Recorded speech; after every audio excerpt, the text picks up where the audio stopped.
अवधूत चिंतन श्री गुरुदेव दत्त। आज आपण परमपूज्य शकुंतलाचाही आपटे लिखित साधना सर्वस्व या पुस्तकाचे वाचन करत आहोत। मग अभ्यासू तो बरवा, ज्ञानदेव म्हणे तरलो तरलो, आता उद्धरलो गुरुकृपे। कर्मसाम्य दशा साधली, पर्वकाळ साधला, अनंत जन्मांची पुण्याई फळाला आली। श्री सद्गुरू भेटले, कृपा झाली आणि अहो दीक्षा मिळाली। त्या सद्गुरू परंपरेच्या कृपाचित्राखाली प्रवेश मिळाला। वाटतं धन्य झालो, निश्चिंत झालो। एका सुमुहूर्तावर प्रसन्न अशा ब्राह्ममुहूर्त श्री सद्गुरू आपल्या कृपेची खैरात करतात आणि असं वाटतं चला सुटलो, आता आरामात आयुष्य काढायचं। आयुष्य आरामातच काढायचे असते, परंतु ही कृपाही आपणच टिकवायची असते।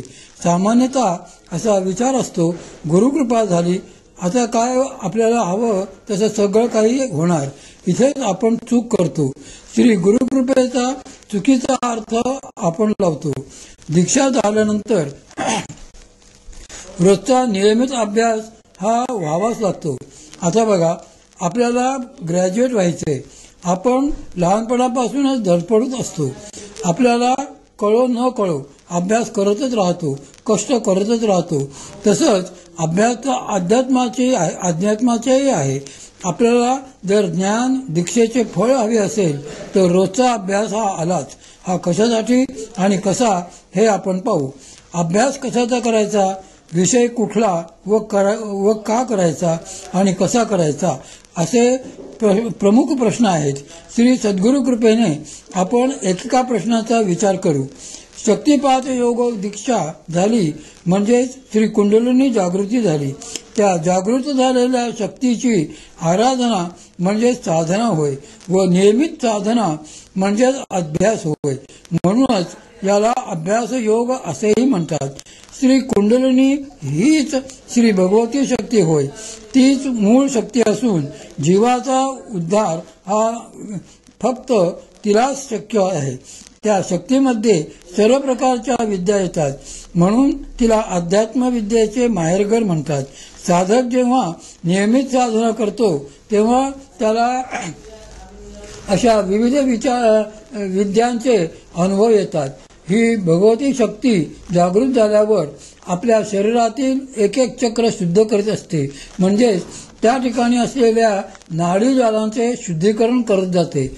आपल्या शरीरात एकूण असलेल्या नाड्या पूर्ण शुद्ध करण्याचे कार्य फक्त तिलाच जमते, कारण ते अतिशुद्ध मूळ शक्ती आहे। मूळ नाड्या 3, इडा, पिंगला आणि सुषुम्ना, या तिघींना शरीराचा कारभार आटोपेना, म्हणून त्यांना प्रत्येकी 24 व त्यांना प्रत्येकी 100 नाड्या मदतीला दिल्या। त्यांनाही हे आटोपेना, म्हणून त्यांना प्रत्येकी 100 नाड्या दिल्या। असे करत करत एकूण 72,72,72,720 नाड्या झाल्या। प्रत्येक नाडी एका वासनेची मालकीन बनली। म्हणजे एवढ्या वासना म्हणजे इच्छा प्रत्येकाच्या शरीरात असतात। फक्त स्त्रियांच्या शरीरात 2 नाड्या कमी असतात। सर्व नाड्यांची शुद्धी हे आपल्या अभ्यासाचे ध्येय होय। म्हणजे सर्व पाप पुण्य संपले की जीव मुक्त होतो। असे झाले की मगच अभ्यास संपला। हा अभ्यास म्हणजे साधना।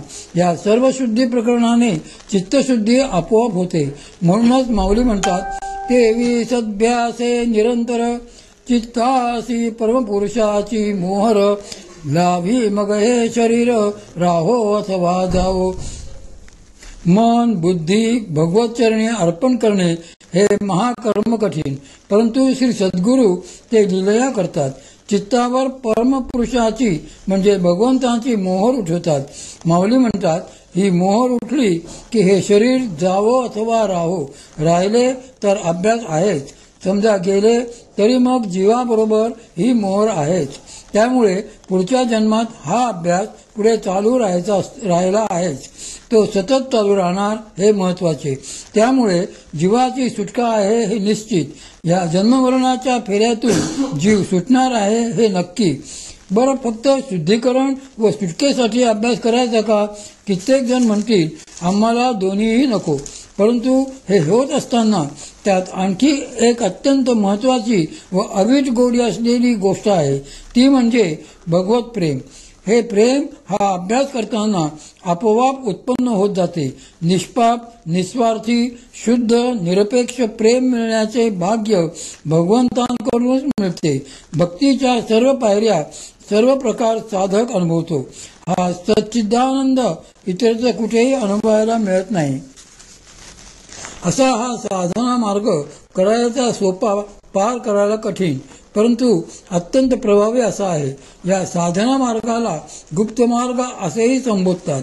एक तर सरस्वती नदी सारखी सुषुम्ना नाडी हीच गुप्तच असते. तिचे तोंड फक्त श्री सद्गुरूच उघडू शकतात. गुप्त मानण्याचे आणखी एक कारण आहे. हा मार्ग अनुभवाचा आहे. अनुभव आले की ते आतल्या आत जिरवायचे असतात. अनुभवातून मिळालेला आनंद हा शक्यतोवर आतच जिरवायचा, पचवायचा असतो, म्हणजे त्या आनंदाचे अमृत होते, म्हणून तो गुप्त. परंतु माणसात एक वृत्ती फार खोलवर रुजलेली असते, ती म्हणजे गाजावाजा करून मोठेपणा मिळवण्याची. आपल्याला समजा प्रकाशात बिंदू दिसला तर त्याचा आनंद उपभोगता गप्प बसायचं की नाही, तर ते नव्हे, जो भेटेल त्याला सांगत सुटतात. या सांगण्यामागे हेतू एकच, मला दिसला, तुम्हाला दिसला का, म्हणजे पर्यायाने दुसऱ्याच्या मनात अनेक भावना उत्पन्न करायच्या. ऐकणाऱ्याला वाटतं मलाच का नाही दिसत, माझं काही चुकलं का, मी दुप्पट साधना करायला पाहिजे का, सांगणारा खरं सांगतोय ना, का नुसताच भाव खातोय. अरे पाहिजेत कशाला एवढ्या भानगडी. क्वचित प्रसंगी एखादा अनुभव सांगणं निराळं, पण एवढी जाहिरात कशासाठी. त्यातूनही वाटलं तर लिहून ठेवावे, पण आलेल्या अनुभवाला आनंद पचवल्याशिवाय तो बाहेर फेकू नये. म्हणजे प्रत्येक गोष्ट ही आतल्या आतच ठेवावी. म्हणूनही हा गुप्त मार्ग म्हटला जातो. एकदा साधना मिळाल्यानंतर ती सतत होत राहणं हेही एक कर्मच असतं, परंतु त्या कर्माच्या नाड्या श्री सद्गुरूंच्या हातात असतात, असा फरक असतो. आता हा अनुभव कसा मिळतो, यावर श्री माऊली म्हणतात, मग तेथ आपण एकाग्र अंतःकरण करुणी सद्गुरु स्मरण अनुभवी. जे अंतःकरण एकाग्र करून सद्गुरु स्मरण करून अनुभवावे. आता ही साधना केव्हा करायची ते पाहू. आपल्याला रोजचे व्यवहार सांभाळून करता येईल असा हा सहज योग आहे. उत्तम ब्राह्म मुहूर्ताची वेळ म्हणजे साधारण 3 ते 6 अशी असते. ही वेळ कुठल्याही व्यवहाराच्या मध्ये येत नाही. शांत आणि देवदेवतांच्या भ्रमणाची ही वेळ असते. तेव्हा साधारणपणे एक वेळ ठरवून पहाटेच्या वेळी बसावे, म्हणजे साधना उत्तम होते. आपल्याला आपण किती वाजता बसतो याची चर्चा कुणाशीच करण्याची गरज नाही. एक गृहस्थ भेटले की सांगतात, प्रत्येक दिवशी मी इतके वाजता बसतो. असे लक्षात घ्या.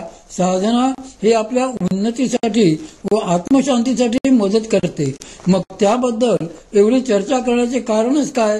चर्चेमुळे एकतर अहंकाराला वाव मिळतो व आपली बैठक जर 4 वाजता होत नसेल तर आपण एकतर स्वतःला नसेल तर सद्गुरूंना दोष देत बसतो. आता समजा पहाटे साधना होत नसेल तर दिवसातून ती करण्याच्या वेळा आहेत. एकदा ब्राह्ममुहूर्त चुकला की आंघोळीचे बंधन येते. ब्राह्ममुहूर्तावर बसायला आंघोळ केली नाही तरी चालते, परंतु दिवसभरात बसायचे असेल तर सकाळी आंघोळ झालेली असली पाहिजे. जेवणानंतर 3 तास बैठक करू नये. अगदी रिकाम्या पोटीही करू नये. रात्री 11 ते 3 ह्या वेळात बैठक करू नये. त्या काळात वाईट शक्तींचा प्रादुर्भाव जास्त असतो. बैठकीला वातावरणही चांगले असावे. सख्यांचे सूचक आले असता, अगर सोयर्द आले असता 3 दिवस बैठक करू नये. इतर सोयर सुटके आल्यास शास्त्राप्रमाणे बघून त्याप्रमाणे बैठक करू नये. बरे नसल्यास, अगर शारीरिक इजा झाली असल्यास बैठक करू नये. बाकी व्याधी असल्यास श्री सद्गुरूंना विचारून त्याप्रमाणे साधना करावी. पायास इजा अगर दुखणे असल्यास, साधनेत कळ लागली असल्यास पाय घसरण्यास हरकत नसते, परंतु आपले मूळ आसन सोडू नये. वरीलपैकी कुठलीही कारणे उगाचच सांगून विशेषतः आजाराचे कारण आळसापोटी पुढे केले जाते. बैठक चुकवू नये. साधना जर नियमित व्हावी असे वाटत असेल तर मनाला सुटकेच्या मार्गाने जाऊ देऊ नये. उलटपक्षी मनाला साधना न झाल्यास सौम्य शिक्षा करावी, म्हणजे ते पळवाटा शोधत नाही. मात्र शिक्षेची सवय होऊ देऊ नये, नाहीतर फक्त शिक्षाच भोगली जाते व साधना होत नाही. साधना झाल्याबरोबर जेवावयास अगर पेय घ्यावयास घेऊ नये. साधनेनंतर अर्धा तास झोप काढावी. ते शक्य नसेल तर निदान 10 मिनिटे शवासनात स्वस्थ पडून मग उठावे. प्राण व अपान या दोन्ही बाजूंना स्थिरस्थावर होण्यासाठी या वेळेचा उपयोग होतो. साधना नियमित करू लागल्यावर सर्दी, पोटदुखी, मूळव्याध, गॅसेस इत्यादी त्रास उद्भवतात, परंतु त्यामुळे घाबरून जाण्याचे कारण नाही. कारण साधनेमुळे शरीरातील दोषच बाहेर पडत असतात. अशा गोष्टींवर औषधांचाही फारसा परिणाम होत नाही. या सर्व गोष्टी साधनेनेच आपोआप संपतात. परंतु साधना अजिबात सोडता कामा नये. जुन्या व्याधी सुद्धा साधनेत बऱ्या होतात. परमपूज्य श्री सद्गुरू मामांच्या मातोश्री परमपूज्य तीर्थरूप आई सांगत असत, अशा व्याधी उत्पन्न झाल्या असता डोळे मिटलेले असताना मणिपूर चक्रावर नजर ठेवून भ्रामरीचा अवलंब करावा. त्याने सर्व व्याधींचे निवारण तर होतेच, पण साधनेतही प्रगती होऊन ती उत्तम होते. एका गृहस्थांना दमा होता. दीक्षा झाल्यावर बदाबदा कप पडायचा. साधना नको व्हायची, पण त्यांनी चिकाटी सोडली नाही. परिणामी दमा पूर्ण बरा झाला.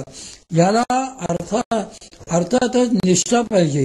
ती शक्ती एकदा स्वच्छता व शुद्धता करायला निघाली म्हणजे कफ, पित्त, वात, धातूंसह सर्व शरीरातील उपयुक्त गोष्टींची साफसफाई करून ते मूळ शुद्ध स्वरूपात साचून ठेवते. म्हणजे शरीरातील त्यांचे कार्य सुलभ होते. हे करत असताना साधकाने त्या साधनेची जोड देणे अत्यंत आवश्यक असते. न पेक्षा त्या शक्तीच्या कार्याला खीळ बसते. तसेच असे त्रास होऊ लागल्यास मोठमोठी औषधे वगैरे अजिबात घेऊ नयेत. फारच असह्य झाल्यास श्री सद्गुरूंना विचारावे. ते अत्यंत सौम्य अशी आयुर्वेदिक, बायोकेमिकल अथवा तत्सम औषधांची जोड देतात, परंतु लगेच दवाखाना वगैरे गाठू नये. ही एक साधनेतील युक्ती आहे. त्या शक्तीच्या कार्याला आपणच युक्ती व निष्ठेची जोड द्यावी, म्हणजे मग ती शक्ती प्रचंड प्रमाणात कार्य करते याचा अनुभव घ्यावा. म्हणजे श्री सद्गुरू कृपा झाल्यावर सगळे संपले असे नाही, तर त्यानंतरच खरा अभ्यास सुरू झाला. हा अभ्यास जेवढा नेटाने व सातत्याने प्रेमाने होईल तेवढी आपली प्रगती चांगली होईल. साधना कमीत कमी 50 मिनिटे करावी. श्री सद्गुरूंनी एकदा कराव्यास सांगितले असेल तर एकदाच करावी. काही जणांना यावरही स्वतःचे डोके चालवण्याची फार हौस असते. त्यामुळे ते लोक एकदा साधना कराव्यास सांगितली असताही 2-3दा साधना करतात. असे करू नये. प्रगतीला संथ गती असते. ती असल्या उपायांनी वाढत नाही. उलट जास्त साधनेने उष्णता वाढली तर शारीरिक त्रास वाढून साधनेत व्यत्यय येण्याची शक्यता असते. त्यापेक्षा श्री सद्गुरूंनी सांगितले असेल तरच साधन करावे. त्यांच्याशी या गोष्टीवरून वाद घालू नये, कारण प्रत्येकाच्या पूर्वकर्मानुसार, प्रकृतीनुसारच साधना सांगितलेली असते. साधना जर वयाच्या 40शी नंतर घेतलेली असेल तर कित्येकदा 2दा साधना करणे